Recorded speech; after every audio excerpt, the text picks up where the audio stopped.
예, 여러분 안녕하십니까. 팡팡 터지는 바이블 다시 돌아왔습니다. 원래는 이제 올 한 해는 좀 쉴까 했는데요. 여러분들이 조언을 하세요. 그렇게 오래 쉬는 건 좋지 않다고. 그래서 제가 12월하고 1월하고 이렇게 2달 정도 쉰 것 같습니다. 2달 정도 쉬고 나서 또 뭐 생각해 보니까 뭐 이 정도면은 좀 잘 쉬었다 싶은 생각도 들고요. 그래서 또 너무 이렇게 돌아올 걸 뭐 쉬었냐 이러지 마시고 또 관심 가져주시고 또 이 팡팡 터지는 바이블을 통해서 여러분들이 도움을 받으실 수 있으면 좋겠습니다. 오늘은 전기연서 이어서 63번째 시간을 가질 거고요. 본문은 열왕기상 4장입니다. 4장 1절부터 34절까지. 뭐 내용 큰 건 없어요. 솔로몬이 자리를 잡고 다스리는 나라의 객관적인 모습 이런 것들을 이제 설명한 거다 이렇게 보시면 될 것 같습니다. 이제 구조를 먼저 좀 살펴볼 필요가 있죠. 구조를 살펴보면 구조도 뭐 이렇게 복잡한 건 없어요. 구조를 살펴보시면 크게 이제 이건 주석하고는 관계없어요. 제가 이제 스스로 나눠본 건데 1절부터 28절까지 그다음에 29절에서 34절까지 이렇게 나누고요. 1절에서 28절까지는 주로 이제 뭐 그 왕국의 어떤 그 모습 같은 것들 솔로몬이 어떤 사람들을 데리고 일을 했냐 또 그 지방에서 이 사람들이 다스리는 영토가 어떤 거냐 뭐 이런 건 이야기를 하고요. 그다음에 이제 솔로몬의 위용, 솔로몬 나라의 위용이랄까. 그러니까 솔로몬이 다스리는 나라가 얼마나 이제 큰지 이런 걸 설명한 거고요. 그다음에 이제 음식물인데 이거는 솔로몬 혼자 먹는 음식이라고 볼 수는 없고 제가 생각할 때는 그 왕궁에서 소비하는 음식이 아닐까. 예루살렘에서 소비하는 음식에 관한 이야기일 거다 이렇게 생각하고 그다음에 이제 이런 것들을 다 이야기하는 거죠. 나중에 이제 29절부터 34절까지는 솔로몬의 지혜에 관한 언급이 이걸로 워낙 유명하잖아요. 그래서 그 전체적인 언급을 하고 그다음에 구체적으로 이런 지혜가 있다라고 설명을 하는 거죠. 그래서 그렇게 여러분들이 이것을 이해하시면 되겠다 싶습니다.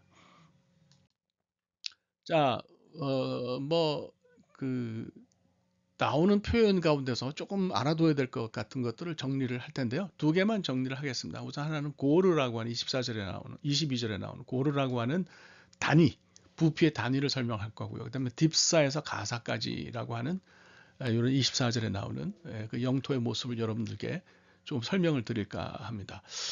우선 이제 그 고르라고 하는 표현은 호면하고도 같아요. 그래서 오늘날의 부피로 따지면 227리터가 되는 건데요. 그래서 저는 뭐 특히 돈의 가치 같은 거는 사회적 환경도 다르고 가격이 아니라 가치는 많이 다르잖아요. 그거는 어떻게 표현할 수 없기 때문에 그거는 좀 특히 무게 같은 거 이런 거는 오늘날의 그 도량형으로 환산하는 걸 별로 좋아하지 않는데 부피는 뭐 그래도 괜찮을 거다 싶은 생각이 드네요. 그래서 이거 고르는 호멜로도 불리우는데 227리터예요.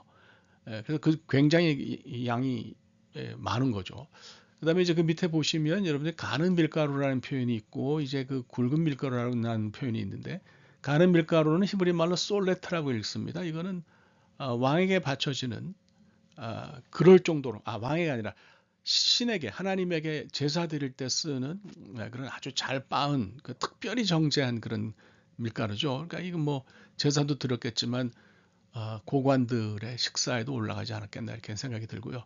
굵은 밀가루는 그냥 보시면 케마흐라고 이렇게 읽는데 이 케마흐라고 하는 거는 그냥 먹을 수 있도록 그렇게 밀가루나 뭐 보리 같은 것을 대충 이렇게 갈은 그런 가루예요. 그래서 이 두 개가 구별되는 거로 이렇게 볼 수가 있죠. 그래서 일반적으로 우리가 이제 뭐 레위기나 이런 거를 읽어보면 제사를 드릴 때는 가는 밀가루를 썼고요. 식사를 할 때는 굵은 밀가루로 음식을 만들었어요. 그러니까 이제 그런 정도로 여러분들이 구별하시면 좋을 것 같고 그렇다고 그래서 뭐 솔레트를 이스라엘 사람들이 안 먹은 건 아니에요. 그러니까 그렇게 여러분들이 생각하시면 될 것 같습니다. 자, 딥사에서 가사까지는 솔로몬이 다스리는 나라의 어떤 그 경계인데요. 여러분 보시면 여기 보시면 이제 딥사가 여기 나오죠. 딥사. 그다음에 여기 유프라테스 강이 있으니까 바로 이쪽이 그 메소포타미아다.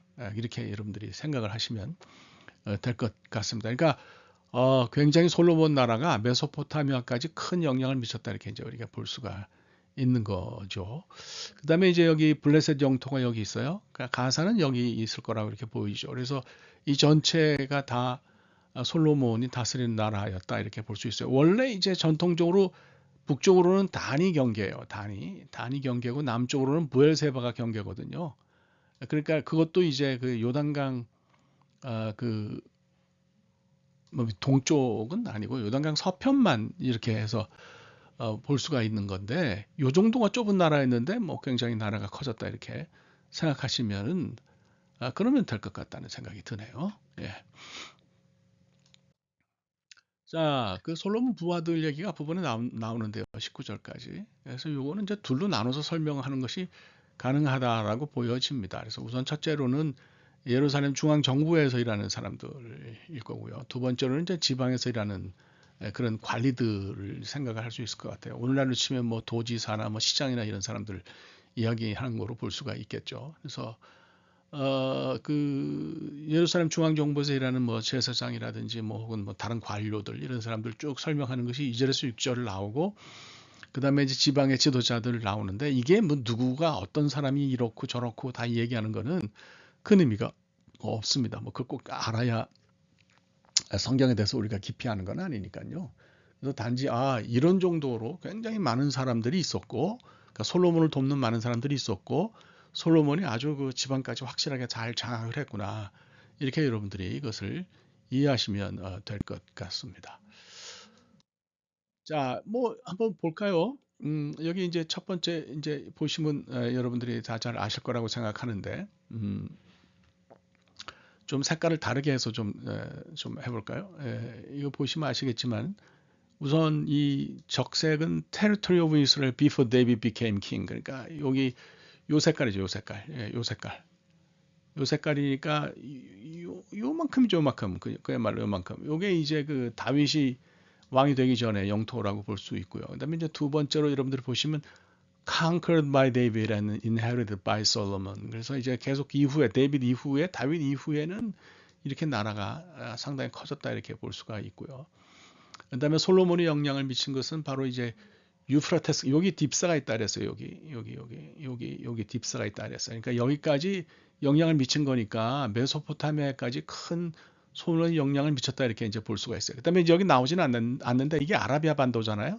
아라비아 반도 저 밑으로 그 시바가 있죠. 그래서 시바의 여왕이 그 뭐 예루살렘까지 와가지고 솔로몬에게 통치에 관한 지혜를 얻어갔다는 얘기는 유명한 얘기 아니겠습니까? 그래서 솔로몬은 위로는 메소포타미아까지 영향을 미쳤고요. 남쪽으로는 또 이제 이게 이제 아프리카인데 이쪽까지 영향을 미쳤다 이렇게 볼 수가 있어요. 그러니까 솔로몬이 국력으로만 따지면 굉장히 강력한 영향을 미치는 사람이었다 이렇게 우리가 이제 생각을 할 수가 있겠죠. 그렇죠? 예. 자, 뭐 하여튼 그렇게 해서 솔로몬이 나라를 잘 정비를 했어요. 그래서 결국은 우리가 이제 그 사장을 읽으면서 그러면 여기서 어떤 메시지를 뽑아내야 되느냐, 메시지를 뽑아내는 것이 굉장히 중요하다 싶은 생각이 드는데요. 20절을 보면 이제 바다의 모래처럼 많다라는 표현이 이제 있죠. 그죠? 바닷가의 모래. 바닷가의 모래라고 하는 표현은 이제 우리가 생각할 때 항상 굉장히 히브리어 관용어로 idiomatic expression으로서 많다라는 것을 나타내는 거지만 특별히 성경에서는 약속의 성취하고 굉장히 깊은 그런 관계가 있어요. 그래서 이 하나님이 바닷가의 모래처럼 굉장히 많은 유다와 이스라엘 사람들의 숫자를 주셨다고 하는 것은 그 약속을 성취한 것으로 이해하는 게 맞습니다. 그래서 하나님과 이스라엘이 맺은 약속은 크게 두 가지잖아요. 하나는 땅에 관한 것이고 하나는 이제 후손에 관한 것인데 이 바닷가의 모래라고 하는 것은 후손에 관한 걸로 이제 이렇게 볼 수가 있어요. 그래서 아브라함 한 사람으로부터 시작했잖아요. 그래서 야곱이 그러니까 족장들 시대 야곱이 12아들을 낳아서 이제 그 이스라엘 12지파가 시작됐다는 거 우리가 아는데 야곱에 대해 애굽으로 이집트로 이주할 때에 장정이 한 70명 정도 됐으니까 아녀자까지 합치면 200명이 좀 넘었겠다 이렇게 싶은 생각이 드는데 이 사람들이 애굽에서 하나님이 당시에 이제 세계 최강대국인 애굽을 뻥튀기 공장으로 사용하셔가지고 장정만 60만, 그러니까 대략 한 200만 명이 넘는 그런 인원이 그 출애굽한 거로 볼 수가 있어요. 그래서 그 인원은 이제 학자들의 견해로는 그 나중에 다윗과 솔로몬 시대의 이 유다 이스라엘 인구하고 맞먹는다 이렇게 이제 보죠. 그래서 뭐 모르겠어요. 그건 학자들 얘기니까 뭐 그렇다고 치고요. 저는 성경의 그 언급을 신뢰하기 때문에 뭐 그러면 그렇다 이렇게 이제 보는 거죠. 그리고 요거는 이제 추정이기 때문에 우리가 알 수는 없는데 하여간 학자들은 제2성전 시대 에는 한 450만이 됐다 이렇게 지혜 성전이 무너지는 거니까 거의 뭐 신구약 중간기쯤 되겠죠. 신구약 중간기에는 450만이 됐다 이렇게 보는데 이것도 역시 뭐 우리가 자세하게는 알 수가 없어요. 하여간 관심을 가져야 될 것은 약속의 성취라고 하는 것이 굉장히 중요하다. 하나님께서 바닷가의 모래처럼 솔로몬 시대에 이렇게 하셨다.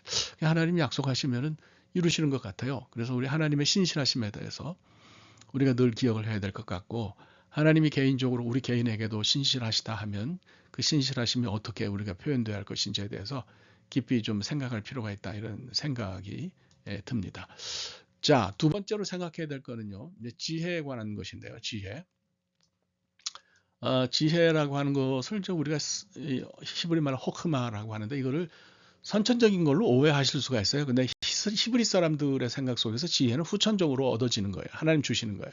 솔로몬도 기브온 산당에서 1,000번째 제가 뭐 1,000일 동안 드린 게 아니라 그건 1,000마리 제물을 그 하나님께 한 번에 드린 거다 이렇게 얘기를 했어요. 그래서 뭐 1,000번째 그래가지고 교회 갈 때마다 헌금하는 건 그거는 성경에 대한 철저한 그 오해에서 비롯된 거다 이렇게 말씀을 드렸던 기억이 나는데 뭐 하여튼 지혜라고 하는 것은 IQ 같은 거 아닙니다.